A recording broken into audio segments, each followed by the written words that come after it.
The following podcast is intended for mature audiences. If you enjoy our work, please like, comment, subscribe, and follow the links in the description. Thanks for your support, and enjoy.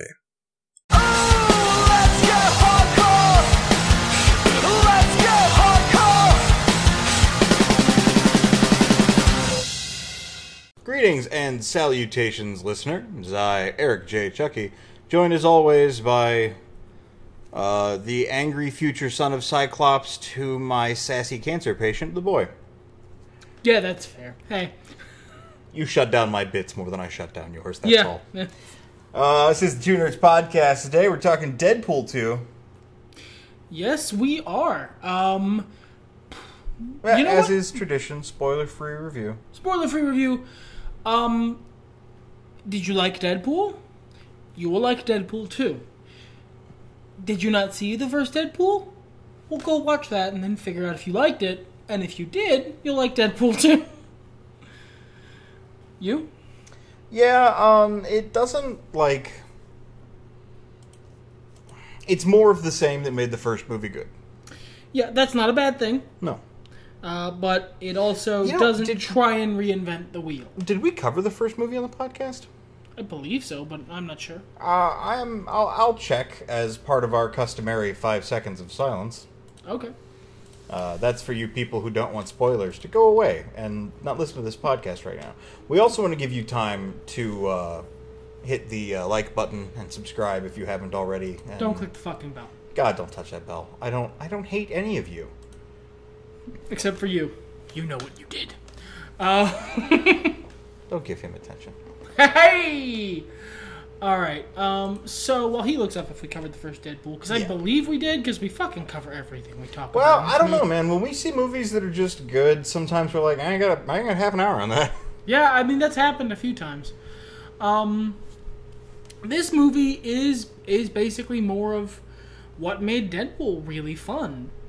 It is an excellent satire movie. It is an excellent sort of... It takes really well thought out pot shots at looks like we didn't cover the first one. We didn't cover the first one. Hey, you know what? You want to cover the first one really quick? Sure, let's do that. I explained this to you this morning when you took me to work, because I had to work before we went to the movie. And you asked if I was looking forward to this film. And I said, that's a difficult question. No, not really. Because everything about what Deadpool has become culturally and about what the movie is advertised as pings on my radar as not worth the risk of $9 and my time to have the reward of it maybe being good. I explained during our Rick and Morty podcast, especially, and many other times, that I feel like I'm a little out of touch with what most people find humorous these days. That's not to say I'm some sort of humorless fuckwit. I like the Game Grumps, for example, but, where the dart lands, on popular consciousness, on the zeitgeist, if you will, of what people enjoy in comedy, I'm not quite there. I'm a little off to the left or the right or up or down or whatever. And, there's a lot of sex jokes and a lot of the toilet humor.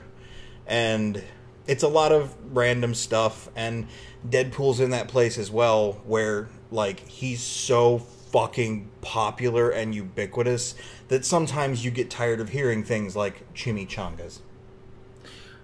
You have that in your soul. It is burned deeply in. I understand. I like to keep things fresh and mix them up, At the same time, I've got a bunch of dumb shit I say all the time. I've opened every single one of these stupid podcasts with greetings and salutations that I've been saying since before fucking Cat Icarus started saying it, the little asshole. No, I'm kidding. I love you, Catty. So, all that shit looks bad, but I saw the first movie, and I really liked the first movie. All of those jokes that might not hit, I'd say at least 75% of them hit where they wanted to. About 15 to 20 made me have a chuckle, and the remaining kind of missed. But hey, for 2 hours of entertainment, for that's 2 hours good. of entertainment with an average joke per minute ratio of 5... Yeah, that's really good. The first Deadpool movie I thought was fantastic. I think, yeah. You know what? Let's cover the first one really quick, because my spoiler-free review of the second one is essentially, did you like the first one? It is the movie that is necessary to make fun of superhero movies. Like, sure. It is an excellent send-up with a great deal of love of the genre, both in comics and in movies, and it is an R rating, and it earns it in every sense of the word. Well, and there was something else you said earlier tonight that I feel was kind of offhanded, but I also feel is a really good point. It's how you and I talk if we were a superhero. And we had people waiting to like, wait, that bit was shitty. Let me try that again. Sure, that's fair. But if we had editors and we're superheroes, I think that's why you like the movie when normally you're not a huge fan of sex jokes and body humor. Sure. Is because it is the same type of humor that's so steeped in ironic filtering that it swings back around into sincerity. At the same time, like, I'm not some sort of... Let's reverse that dartboard, the metaphor I made earlier. When you're making the sex jokes and the body humor, you have to hit a fucking bullseye, but I will laugh my ass off at that bullseye. If you manage it, it is peak perfect, excellence. but like it's a small zone. And Deadpool, more often than not, yeah, hits that mark, and I'd say Deadpool 2 actually manages to hit it more. In that respect, yes, like, I would agree. The jokes hit more often. They hit plenty in Deadpool 1. In Deadpool 2, they've tightened up their formula, and the jokes hit slightly more. Well, and I've been a fan of Ryan Reynolds since Two Guys, a Girl, and a Pizza Place. I've been a fan since Waiting.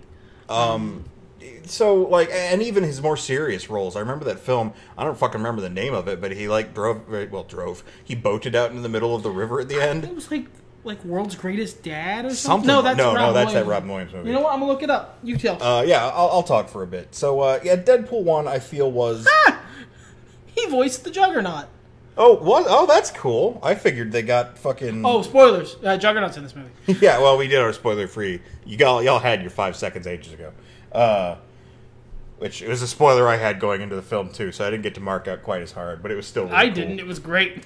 Anyway, the first film was everything I could have expected from a movie adaptation of Deadpool. And then some. I really liked what they did with Colossus. I really liked what they did with Negasonic Teenage Warhead, even altering her powers. Which, for the better.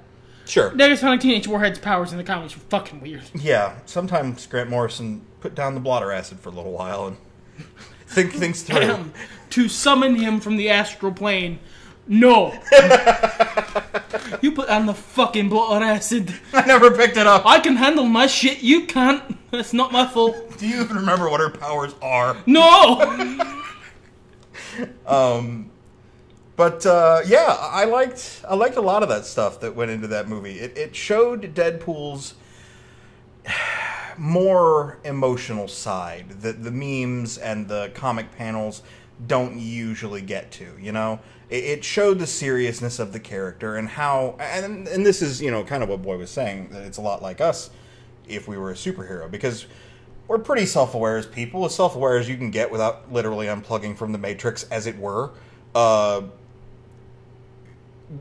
we try to take our situations in stride, we try to laugh at ourselves, and laugh at the situations around us, because, my God, what else can you do sometimes?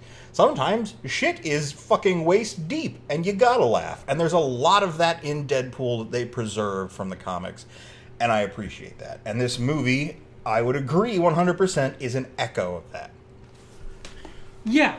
I literally cannot find the movie we were both thinking of.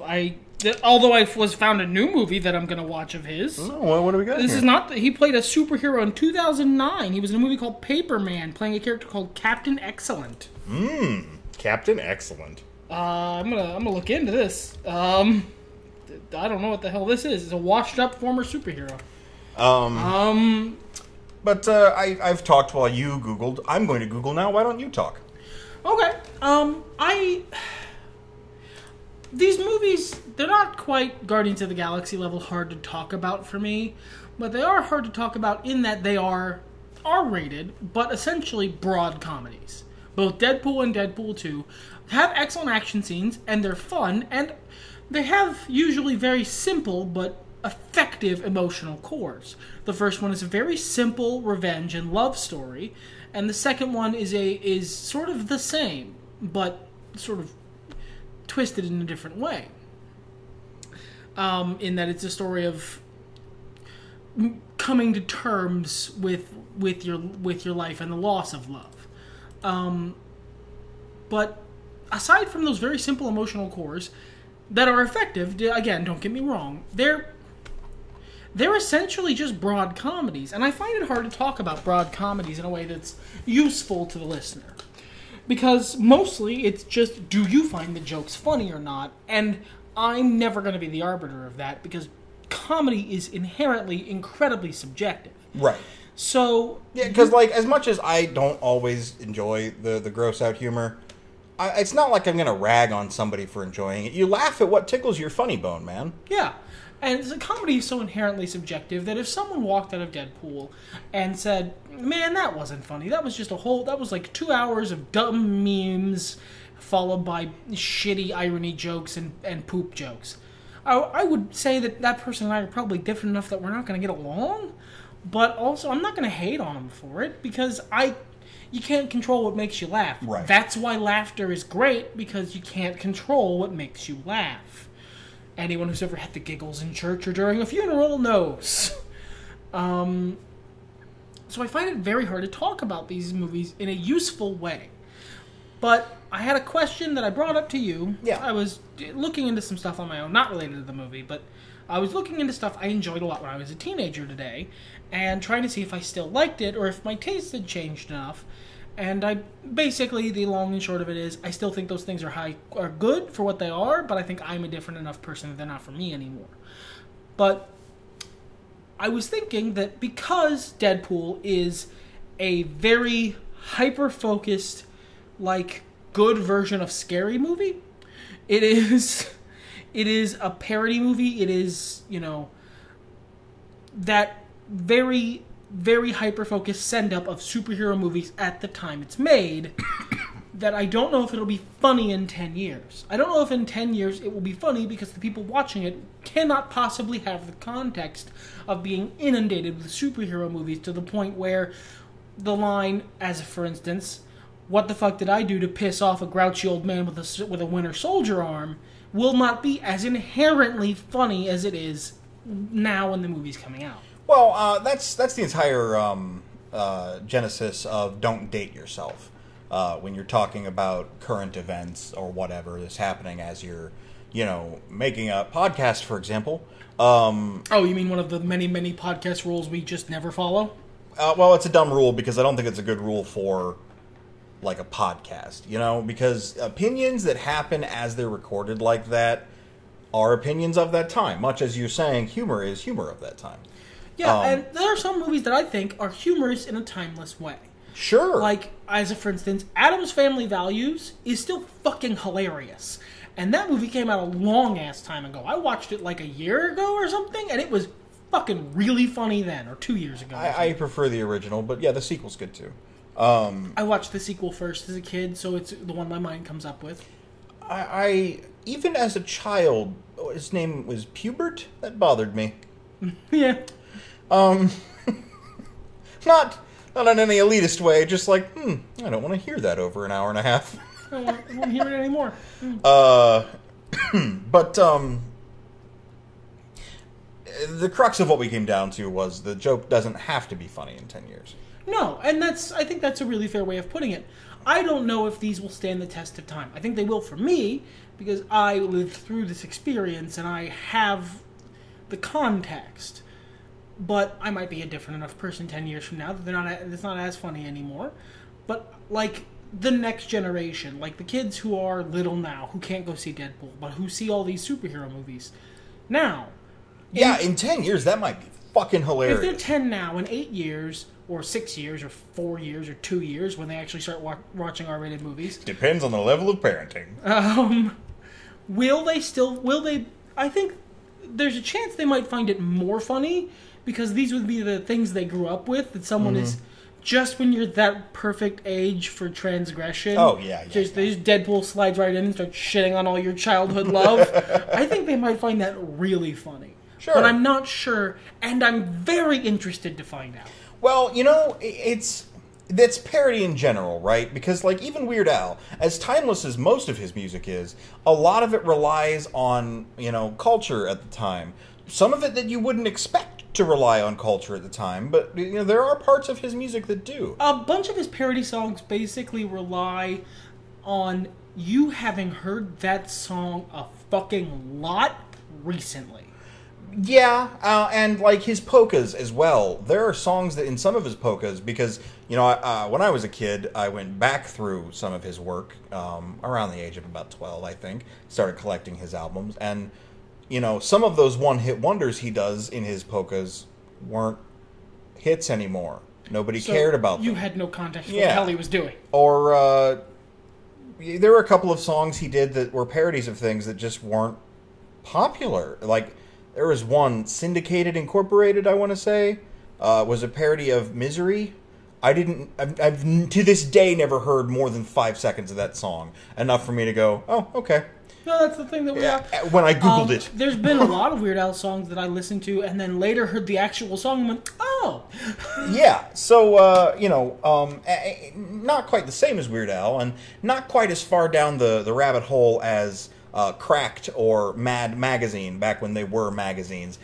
All of their shit was about parodying what pop culture was at the time with this, really, like, pleasantly cynical and often gross-out humor lens. I feel like comedically, although Deadpool is more well-executed, they live in a similar village, I suppose, of creative intent. So when you go back and you read old Mad magazines or Cracked comics or whatever, you're going to get a lot of the jokes, but because you're not reading it in the time that they came out, you're also not going to get a lot of the jokes, even if you were alive at that time. You'll get them, but you'll go, oh, I could see why that would have been funny. Sure, right, yeah. But they were funny at the time. They sold at the time, That's the difference, and Deadpool's something we need out, something, as you said, that...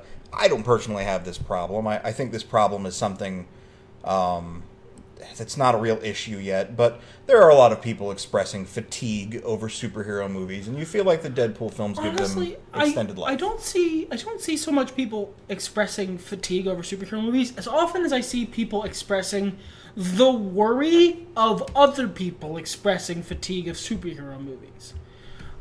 It might be that this is a solution looking for a problem. Sure. To a certain degree, but I see a lot of think pieces and people talking about when is the superhero bubble going to burst? When is this going to go the way of the Western? That sort of thing. And I don't necessarily know that it is inevitable, but a part of me, the pessimist part of me, believes it is. I live in a golden age and it can't last. Civilization taught me that. No, I've got a good 100 years, so... Yeah. So, here's the thing. Every time. So, I think that for those people who are concerned about, the superhero genre becoming calcified enough, becoming, staid enough that people start getting tired of it, I think Deadpool might be helping with that. Deadpool and movies like it might be helping, not by trying to reinvent the wheel or by, bringing superhero movies to a brave new place that they've never been before, but by being willing to look into the camera, wink and nod and go, yes, we know this is silly. Yes, we know that some of these tropes don't make a whole lot of logical sense, but we love them anyway, and we're having a good time. It injects a sense of fun into superhero movies that, in general, because Deadpool is the movie that lets, if you're somewhat tired of superhero movies, it lets you go, yeah, no, that is sort of silly. But I understand, it helps reconstruct it more than deconstruct it. Sure. I think Guardians of the Galaxy does a lot for that too, and honestly, just the various diversities of superhero movies we've had. Oh yeah, I love the options. I love all of the various different kinds of superhero movies we've been made, but that have been made that we can now pick from if we want to watch them. Sure. But because the reason I say it reconstructs those things rather than deconstructs them is because it winks and nods about them, but it still does them. Like, it still does the somewhat, like, just don't think too hard about it time travel plot. It still does Deadpool still does the superhero ending. He'll make a crack about it being incredibly impractical right afterwards, but he still does it because it's still a really cool visual. When they're doing their superhero right stuff walk near the end of the movie, both in 1 and 2, he turns to the camera and goes, cue the music, because, one, we know it's a little, like, hackneyed for there to be a cool right stuff walk while there's music going, but at the same time, everybody fucking likes that, so let's do it anyway, because it's super cool. Yeah, I think basically what it does is it refreshes the cool down on impatient cynicism.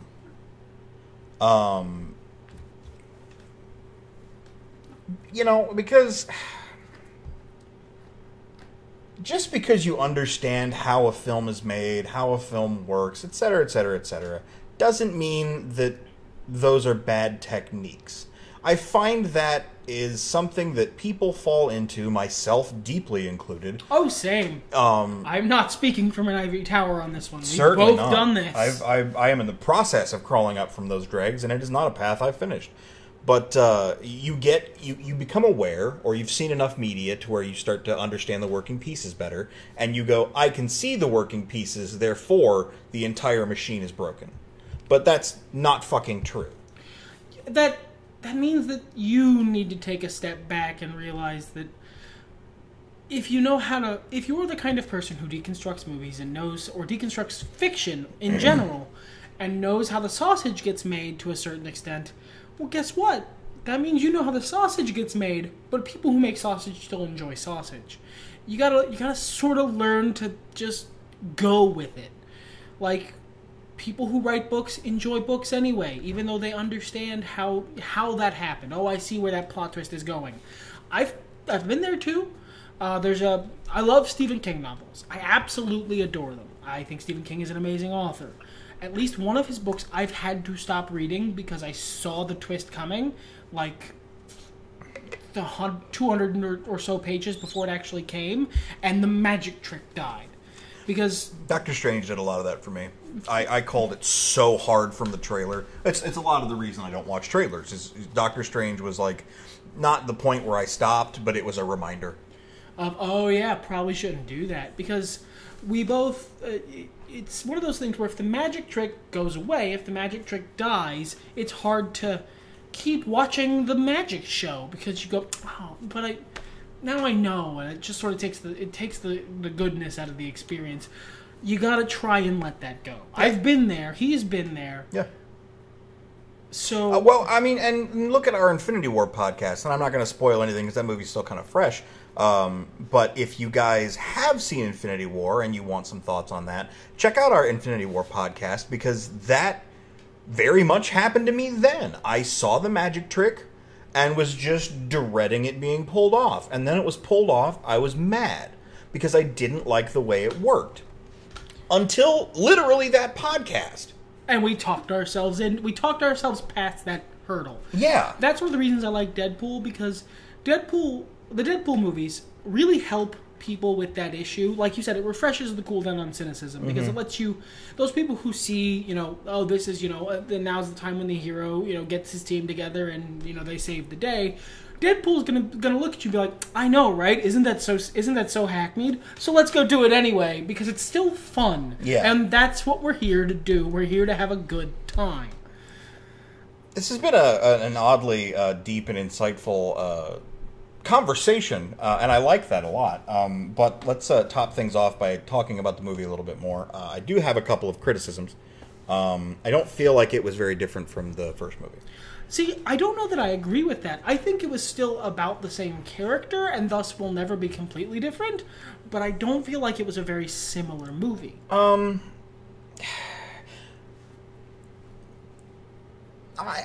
wouldn't say it wasn't a dissimilar movie, but at the same time, I don't think it was different enough.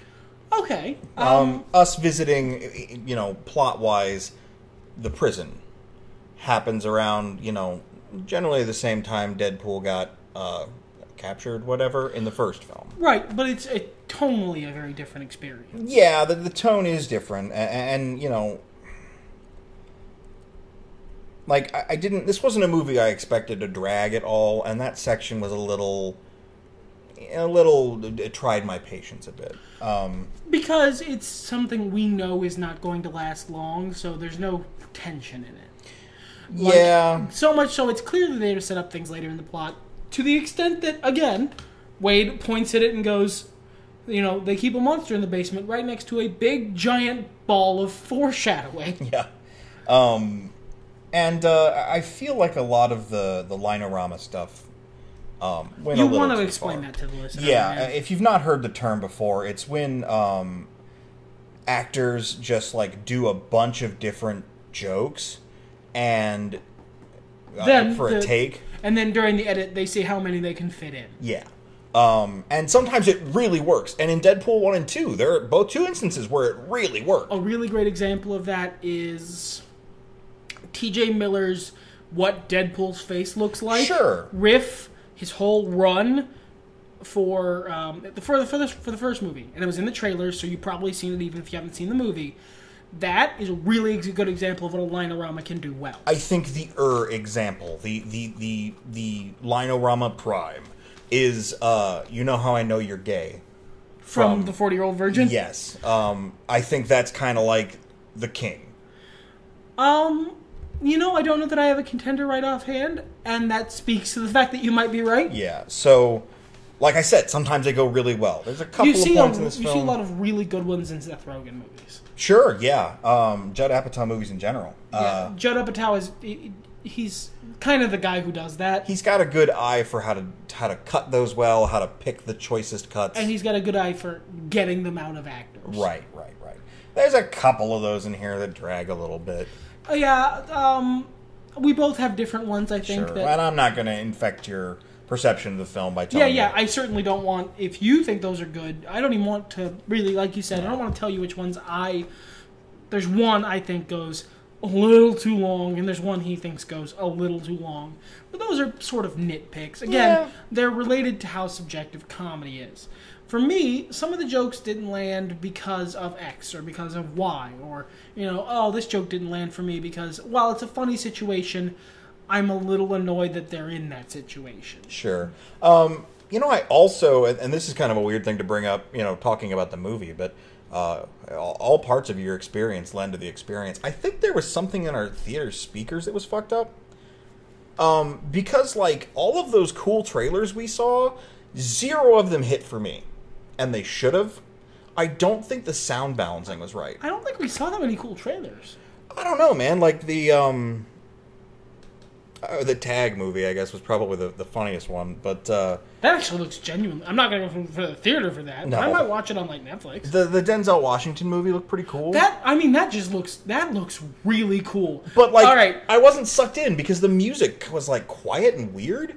The actual movie was fine, but during for the trailers, it was a little wonky. And I think even the Deadpool movie, sometimes the way Colossus talked sounded a little odd. Sometimes the music was either way too fucking loud or weirdly quiet.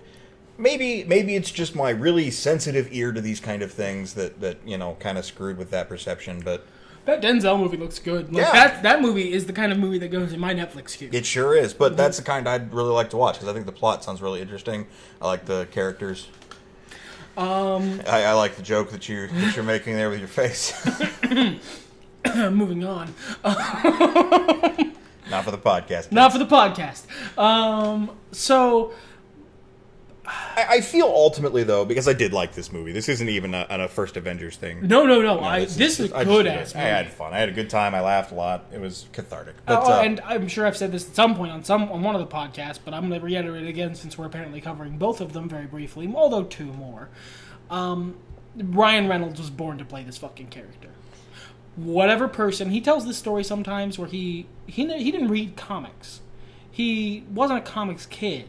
So when someone took him to the side on one of these movies, like a movie he did back in the day, and said, "You need to read Deadpool because you're born to play this character. This character is you."